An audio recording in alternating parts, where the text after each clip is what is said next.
اللہ کے نبی کا گزر ہوا، ایک صحابی کو دیکھا، فرمایا تم پریشان لگ رہے ہو۔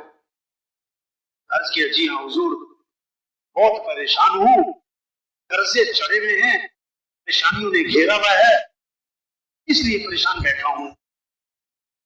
فرمایا میں تمہیں ایسی دعا بتاؤں پریشانیاں ختم ہو جائیں، قرضے ادا ہو جائیں؟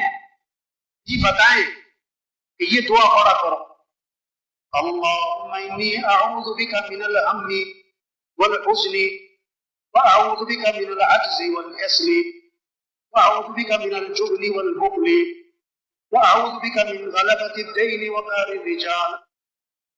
صحابی فرماتے ہیں میں یہ دعا پڑھتا رہا، اللہم انی اعوذ بک من الہم والحزن واعوذ بک من العجز والکسل واعوذ بک من الجبن والبخل واعوذ بک من غلبۃ الدین وقہر الرجال۔ میں یہ دعا پڑھتا رہا، میری پریشانیاں بھی دور ہو گئی، میرے قرضے بھی ادا ہو گئے۔ تبلیغی عوام حضرت فاطمہ رضی اللہ عنہا آئیں، اللہ کے نبی بکریاں تقسیم فرما رہے ہیں۔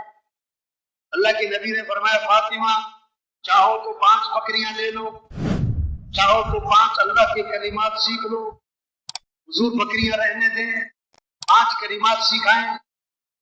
آپ نے سکھایا یا اول الاولین ویا آخر الآخرین یا ذی القوة المتین یا راحم المساکین یا ارحم الراحمین